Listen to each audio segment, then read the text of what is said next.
Hey guys, welcome to another Achieve More podcast. My name is Anthony. You can find me on YouTube at Picksburgh. Do a lot of cool travel videos there with my fiance, and we just got back from Australia. That's why I'm rocking the Wallabies Ah, shirt. So, if you want to see cool vlogs of us in the land down under, go on over to Picksburgh. It's also the video home of the Achieve More podcast. If you want to see how strikingly handsome Michael and I are, you got to come over to Picksburgh and you'll be able to see the video. Or if you just want to hear how soothing our voices can be, you got to come over to Spotify and other streaming services, and you can find the Achieve More podcast there as well. Speaking of that podcast, my co-host is Michael, who has a YouTube channel as well called Huddle Card Collection. How are you doing today, Michael? great, Anthony. How you doing, buddy? Nice to go ahead and have another great guest on. Looking forward to this and everything. But hey, guys, as far as I go, my channel right now, is geared towards sports cards and the sports cards, the trading cards. You know, the normal videos are ripping products, so you can go ahead and see what's out there. But then I have to say, I also have a live show, live podcast Wednesday nights, 10 p.m. called Collecting Profit, where we talk a lot about the sports cards hobby, the buying and the selling on eBay and other platforms, live selling, this, that, and the other thing. And we also, talk a lot of sports. So if you're into that kind of stuff, come on over Wednesday nights, 10 p.m. Eastern. Great chat, a lot of fun, very interactive show. The chat is a super important part of the show, very different than this podcast that Anthony and I do here. Whereas recorded, we're not really our interaction with the chat with you guys comes in after the show. That show, it's live and in Technicolor. So you ask the questions and we fire off the answers. Yep. So definitely recommend checking out Huddle Card Collection if you guys have not. Great content over there. Plus, you get to see Michael rip into tons of cards all the time. So if you're into that type of stuff, definitely check out his channel. Without further ado, today we have an Amazon best-selling author on the program. He also has founded his own business back in 2014 called Epic Nine. Want to go ahead and introduce Jeremy LaDuke to you guys. How are you today, sir? Thank you so much for being on the program with us. Hey, Hey Jeremy. guys, yeah, thanks for having me. Our Appreciate you pleasure. coming. Appreciate you taking time out of your day. Yeah, tell us a little bit about yourself. Yeah, so well, like you said, started Epic Nine back in 2014, and so we're going on 11 years now, and just been working with everything from small local businesses to large national brands, and we've grown and evolved over the years. We started out with working with a lot of local businesses, smaller startup type of mom and pop type of places. But as technology and marketing and the economy evolved, we kind of had to shift who our client base was. But our passion and our core has always been giving local businesses the utilities and the resources they need to thrive with their marketing. And so that's where Climb, the book, was birthed out of, and Climb Club, the online community we have to help local business owners really get a grasp on their marketing. Both of those things were kind of born out of that passion. That's really cool. What was it that made you want to emphasize the local business owners? Yeah. So for me, we've got I live in a smaller town. It's not a booming metropolis. It's not a super small town, but we have about in our county a little over 100,000, I think. So that kind of gives you an idea of the size of community. Our city specifically is around 50. I think don't quote me on that, but see a lot of businesses pop up, and they're around for a year or so, and then they've got a good product or a good service, but then they're gone, and you got to wonder, like, what happened? Where'd they go? And as I'm looking at it from the outside, I see a lot of things that it may not have been the thing that saved them, but if they had just done some of their marketing better, I wonder if it could have at least helped them stay around a little longer. And so knowing the blood, sweat, and tears that goes into starting a business. I know it, like, because I've started one. Like, it's a lot of energy. It's a lot of your resources. Sometimes people are cashing in 401ks. They're putting a lot on the line and taking a lot of risk. And these businesses that stick around for 5, 10, 15 years and more, these are the ones that power our local economy. These are the ones that support our local nonprofits, right? Walmart might give a little bit to a nonprofit in your community, but the people who are really writing the checks and paying the bills for the charities in your community are local businesses. The ones that are giving people a livelihood are small local businesses. And so I think if we can just do a little bit to help folks that are risking it all to help our communities be better, then I've achieved what I set out to do. Mm-hmm. That's awesome. Just out of curiosity, as somebody who's worked closely with a lot of small businesses, do you think that we've rebounded from like COVID era where a lot of small businesses were hit very, very hardly? Do you think we're in a better place now? Or I'm not seeing it if we are. I'm not seeing it with our clients, especially with retail. I think the trajectory that we had been on was that we were kind of going towards online shopping. We've been on that trajectory for a long time. COVID kind of fast forwarded that for a little while. And while we have, I think we've come back a little bit from COVID on that.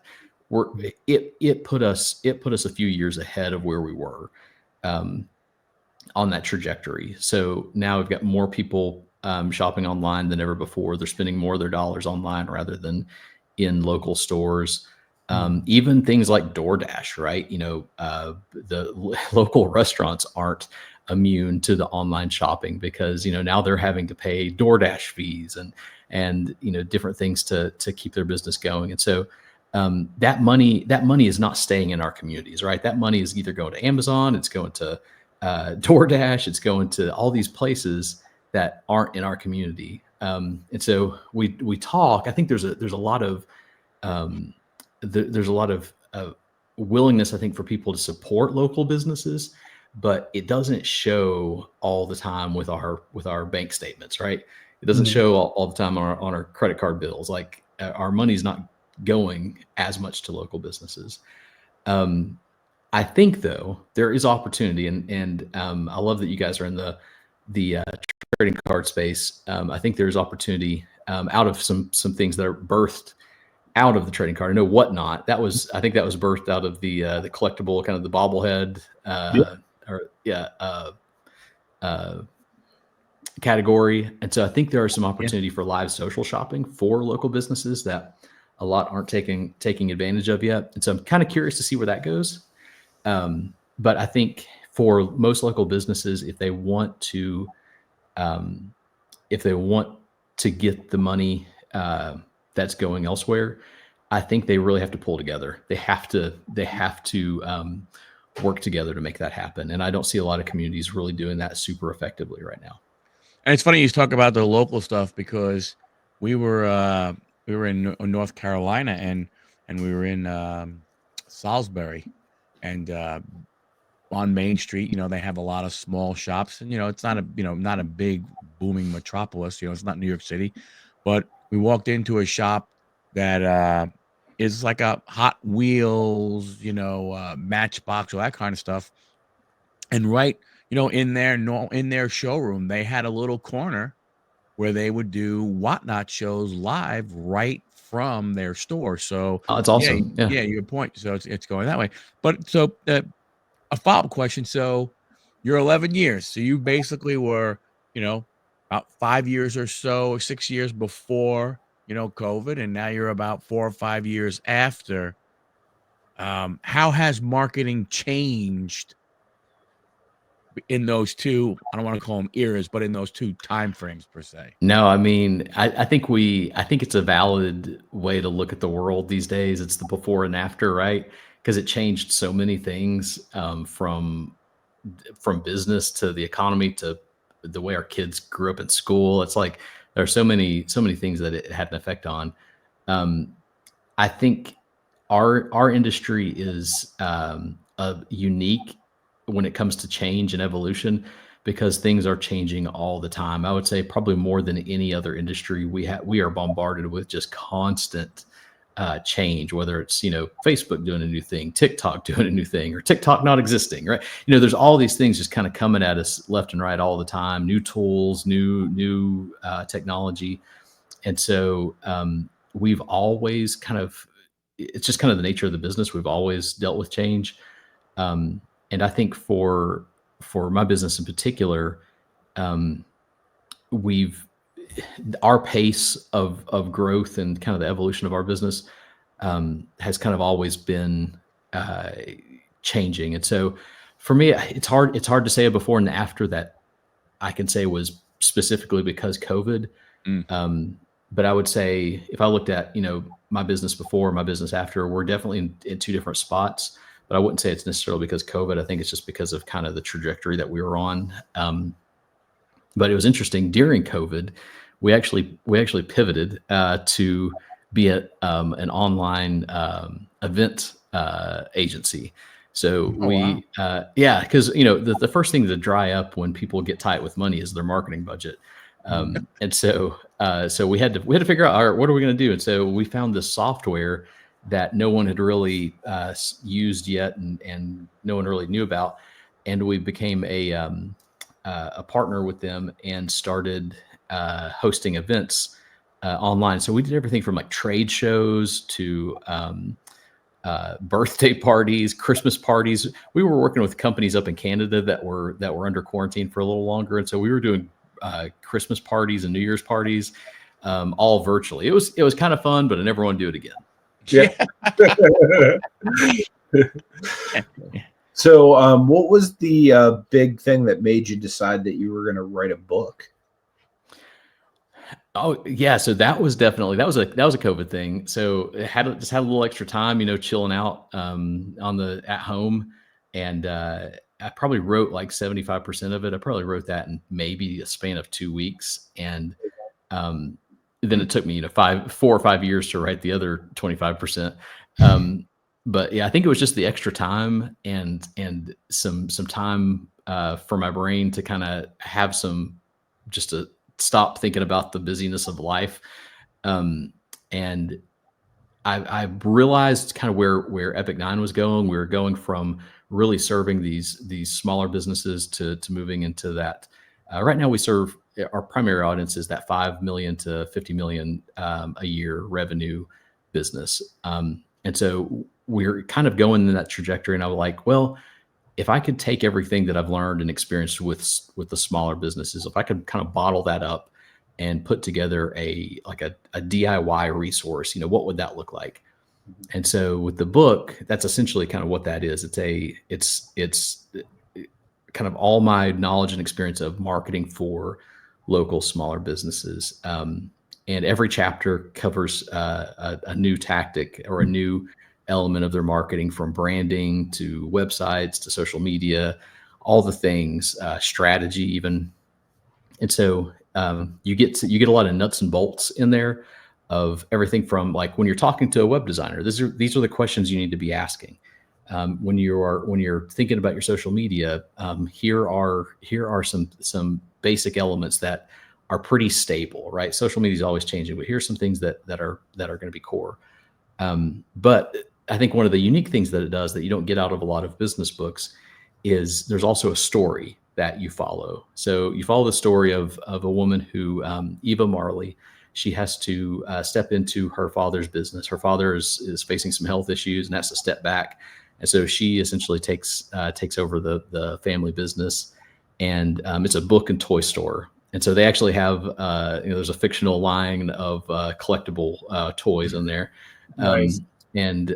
So she has to kind of revamp and revitalize the business. And you get to see how some of these marketing principles can take place in concrete ways in real life. And, everybody's not going to be, a book and toy store owner, obviously, but with a little imagination, you can kind of see how it might translate to whatever you're doing. Yeah, absolutely.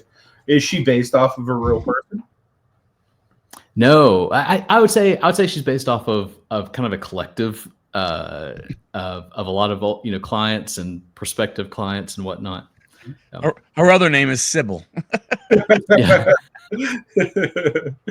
That's really cool. Were you surprised after writing this book, especially with a lot of it being done over COVID, like with how well it actually did and how much the public really liked it? So I got a really big support from folks around me, and it did really well. I'll tell you this: like writing a book, if you're ever thinking about writing a book, the best advice is don't do it for the money. There's no money in it at all. Right, we've heard that before. Like, I'm not sure if I've even broken even on it yet, but but it did the first few weeks or so, it got up there to it was right up there with Gary V and a couple other big names on the marketing new release bestsellers. And so I was excited about that. I took screenshots of it and everything. Yeah. So I even commented and quoted Gary V in a LinkedIn post. He didn't respond. But yeah. That's really to say that you were on a list with Gary V. You know, right? Yeah, my claim to fame.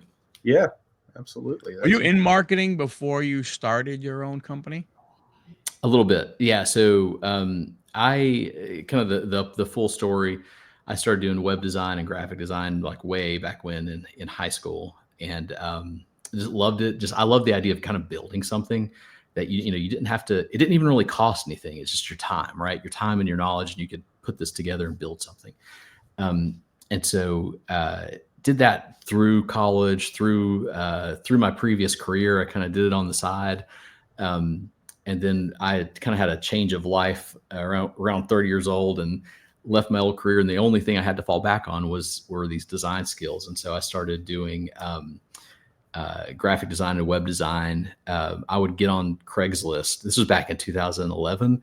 And I'd get on Craigslist and search through all of the major cities for logo projects, web design projects, just anything I could find. And so I started, it was back when Craigslist was actually like a, legit website, not, the sketchy armpit of the internet it is now. I made a living doing that for a couple of years, but I had to get health insurance. And so this was before the Affordable Care Act. And so I wound up working at a marketing agency for about a year and a half and really learned. I was kind of clueless about the business side of things before then. But I think in that environment learned how it all connected together and how businesses really operated and realized like, I think I can do this better than what they were doing it. So started. Did you have to go back and get more like, more specific education on starting a business, running a business and everything that it takes? Or you just went ahead and said, hey, you know what? That's the great thing. Anybody with a computer is a marketer these days. So you really don't have to have an education, and that's the good and the bad side of it, right? Like it's the barrier to entry into this industry is extremely low, but there's really no regulation. There's no certification that says this person's a good marketer, this person's a bad marketer, and so it's kind of a wild west world out there. But yeah, I've devoted myself to kind of constantly learning as much as I could through podcasts, books, webinars, all the things. Is it difficult to compete in that space as somebody who now goes from working for someone else to now running your own business as like a smaller business yourself compared to like a large firm, like as a beginning, back in 2014, was it difficult for you to kind of navigate those waters and kind of compete versus the bigger guys? So I would say this, if I was trying to start a business today, I probably would not do it. I definitely would not do it in the same way I did it in 2014. I think in 2014, the industry, it was saturated still, but right now it's just, you can throw a rock and hit, probably 10 web designers, photographers, social media people, agency owners. We're everywhere. We're like guitar players, right? So I mean, we're a dime a dozen. And I think entering into this world right now would be extremely difficult if you didn't come in with either funding and a whole team to really be comprehensive with what you're doing. Because right now, it's one of those chicken and egg things, right? Like you have to have a portfolio to appeal to the kind of clients that actually can pay you. But to get that portfolio, you've got to find that somewhere. And so it's one of those things that it's really hard to get started and get that momentum right now. And I've seen it. I mean, in the last probably 3 or 4 years, I've seen several folks that were very, very active in like chambers of commerce. And so I've seen several folks that have entered in this world, and, they're going to do social media, they're going to do web design, or they're going to do all of it. And, they last for a year or two and realize like we often say, oh, there's enough business to go around. In marketing, I don't know, man. Like there's well, I guess because you're depending upon, you're depending on people on wanting to, grow their company, and want to be more, right? I mean, if somebody is happy where they are, right? If you're, Joe the plumber, and you're happy with your clientele and you're doing good, you may go, hey, you know what? I don't need to grow. I don't want to grow. I'm good where I am. And so from that point, you have people who don't want, which kind of was leading me into my question I wanted to ask and I don't know if it may be a stupid question, but how does someone who has a small business know that they should have a marketing team working for them? That's a great question. No, that's a fantastic question. I think there are a couple of things to think about. One is your revenue. If and this is going to be I put this disclaimer on it. It's an arbitrary number, but I think it's a good benchmark in a world of averages, right? So, if your revenue is $1 million or less, it's probably not ideal for you to pay anyone outside of your business to do your marketing for you. The big things, maybe a website, a logo, your branding, pay for those things. But your social media, your ads, you're at that point, you probably have such a small marketing budget that the minute you go to an agency or a freelancer and you pay them, half your money's gone, right? You're paying them, and then if you take $1,000 and go, you're paying them 500, and then you've got 500 left over. It would be much better if you just took that 500, you took that whole 1,000, learned how to do it on your own, and did it. Once you get over that mark, though, that $1 million mark, if you can budget around $3,000 a month, that's when it starts making sense. And there's that economies of scale, right? So it starts making sense to say, okay, I can take this money, I'm going to pay a little bit of it to this person or to this agency.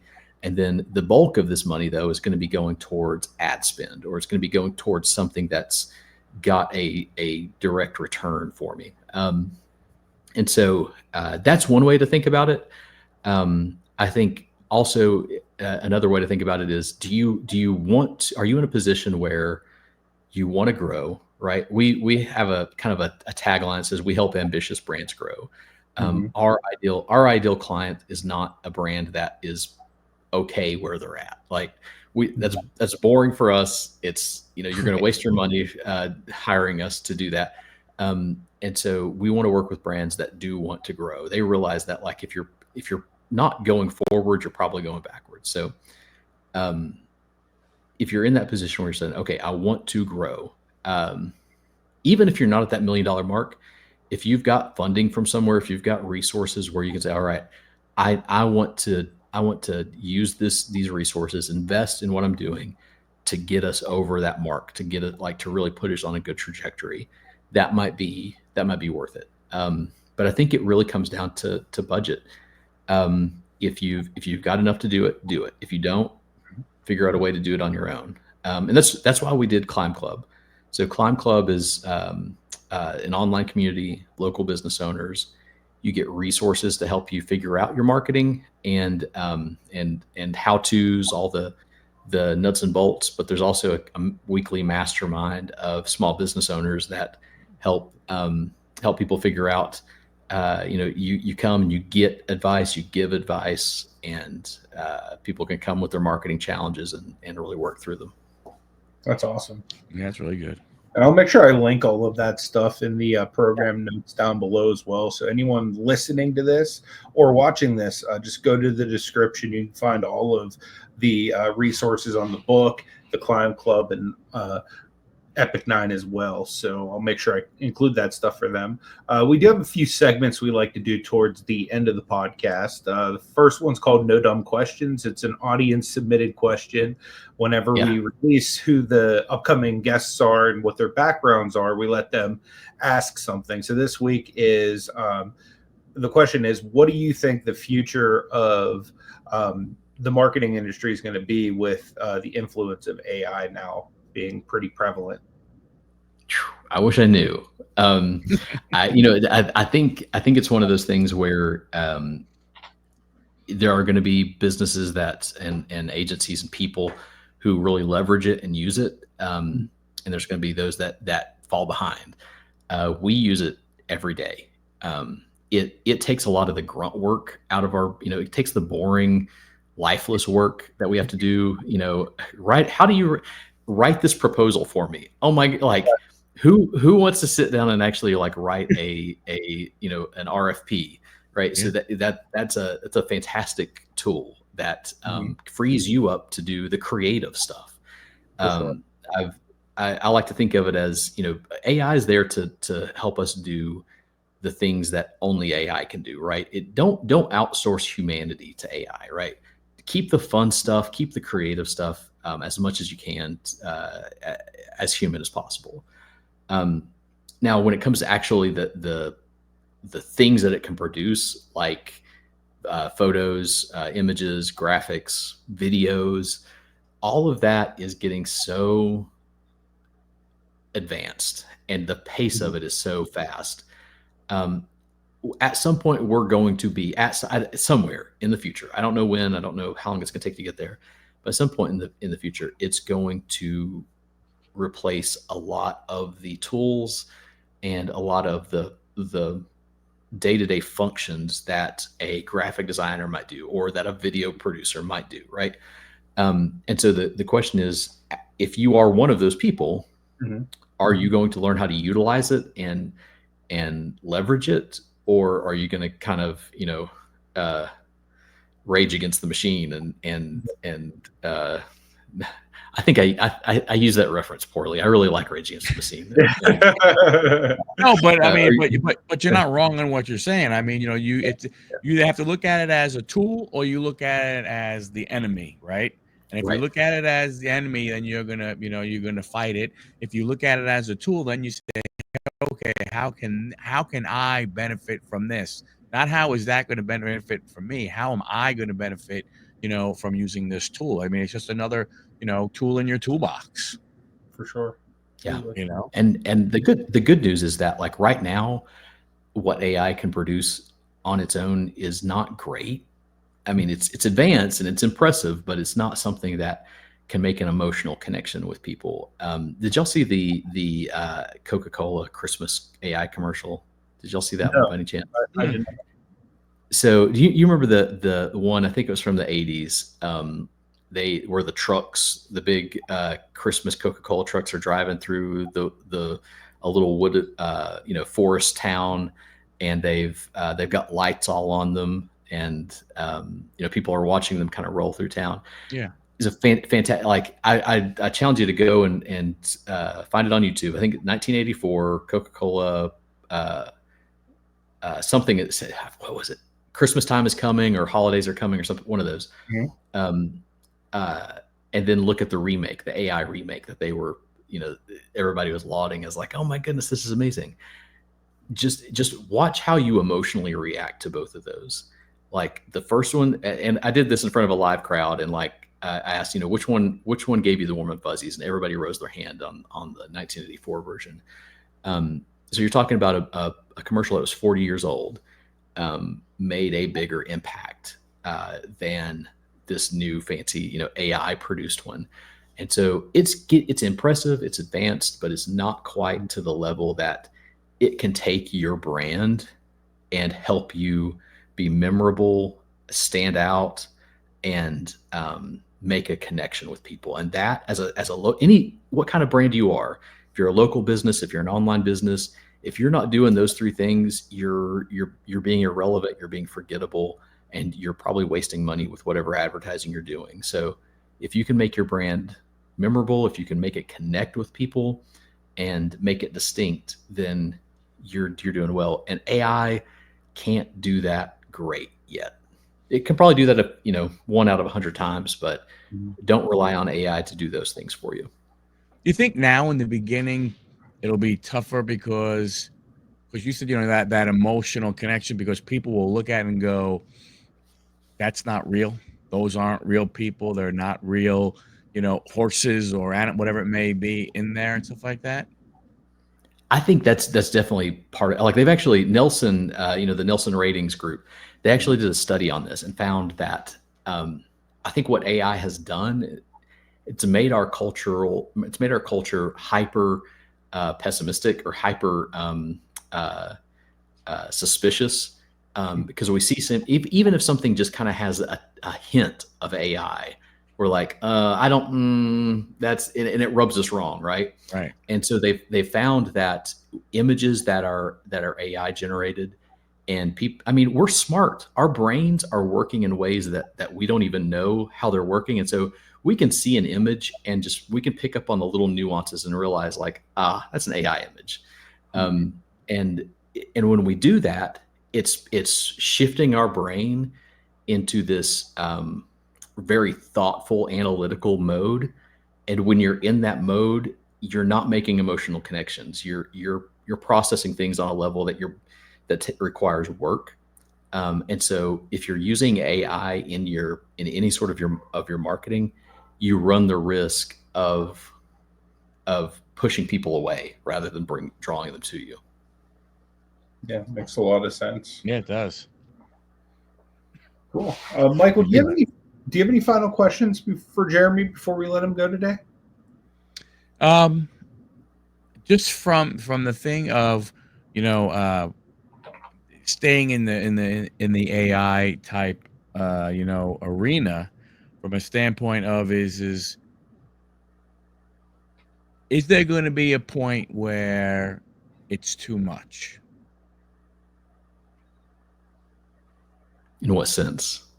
Well, in just the way your business runs and stuff. Like, in your business, could it be a point where all of a sudden, where it's like, where can we get to a point where we're too dependent upon it, where it could affect, local, marketing companies, stuff like that? I mean, we'll from that standpoint. I think you see some larger businesses abusing it already, right? So you've got, like, I don't know if you've seen GoDaddy's commercials where it's like, you can just tell AI to build you a website, make you a logo, and blah, blah, blah. And I'm like, and it's kind of, when you're a big name and you're telling small businesses to come do this, you're really kind of selling them snake oil, right? You're saying this can do all these things for you, and it might be able to, but it's not going to do them great, right? And so you're really doing your business a disservice, because your business has a great story to tell. You've got a great product, you've got a great service.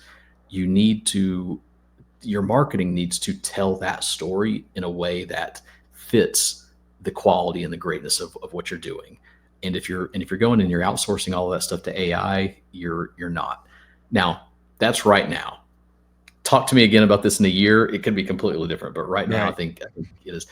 And so I think in that sense, right now, we're abusing it a little bit. There's a lot of just garbage content out there that's frustrating. You've got blogs and blogs and blogs written by AI, and it's just ugh. And then you've got the spam on social media where you've just got images. I don't know if y'all have run into this, but I get on my Facebook, you pause over one thing a little too long, and that's all you see for the next few days. So it got me, like AI got me because I'm on two different things. One was houses. Like every time if I'm scrolling and I see like a cool looking house, I'm like, oh, that looks really cool. And so it realized that I liked cabins. And so I all of a sudden started getting these images of these really cool, just ornate sort of, stone cabin sort of things. And the first few I paused on, I'm like, oh, that's cool, it's cool. And then I realized I'm like, oh, these aren't real. Like those stone steps don't go anywhere. Or how is there a window there when there's it's nothing. There's a window in the chimney. Like, and I started so then what I would start doing is I would pause on these AI pictures and examine them. I'm like, just to see, okay, oh, that's AI. But what Facebook is interpreting that as, oh wow, Jeremy really likes these AI cabins. He's spending a lot of time looking at these AI cabins. Yeah. And so I just get more and more of them. The same thing happened with this is I don't know what the end goal of this is, but there are these recipe pages on Facebook. I've run across probably 10 different ones, and they just pop up and they will just try out as many AI recipes. And so you have these like random AI recipes that they look really good. They'll have an image attached with them. And for me, it's probably different for everybody, but for me, the ones that have got me are these like, it's usually some sort of pasta with like some sort of meat that's been kind of seared a little bit. And I mean, it makes me pause. I'm like, oh, that looks delicious. And I'm like, oh crap, it's fake. And so I try to scroll past. But they'll put like full recipes with it. I'm curious, like if anybody's ever tried to actually make the recipe and see if it turns out like that picture, but it's fascinating. The amount of garbage that's out there right now. Yeah. Oh no, so, you see it in like YouTube shorts and everything. It's like, oh look, here's a turtle that's filled with barnacles, and we're going to clean them off. And all they do is they rub their hand across it. And it's like, come on, man, come on. Now, but you're right. It's just garbage. Once you watch one, next thing you know, it's not a turtle. It's a lobster, and then it's a this, then it's a that, and just. I'm gonna have to go search for turtle cleaning videos now. Yeah, you can get the AI food. You can do the turtle cleaning. And that's right. For a day. That's really cool. Jeremy, before we let you go today, is there anything else you'd like to share with the audience, or anything else you want to promote? No, I just say if you're a local business out there, if you've kind of taken that leap and are doing something on your own, I say kudos to you and good luck, and would love to have you be part of the Climb Club. It's theclimbclub.com if you're looking for help with your marketing. Awesome. We appreciate you coming on, man. It's been a real pleasure talking with you. And guys, if you're watching this, I'd appreciate you going into the description, checking out all of the different show notes, and going and following both of these guys. We appreciate that very much. Till next week, guys, may God bless you. Hope you take it easy. Thanks a lot, everybody. Thank you.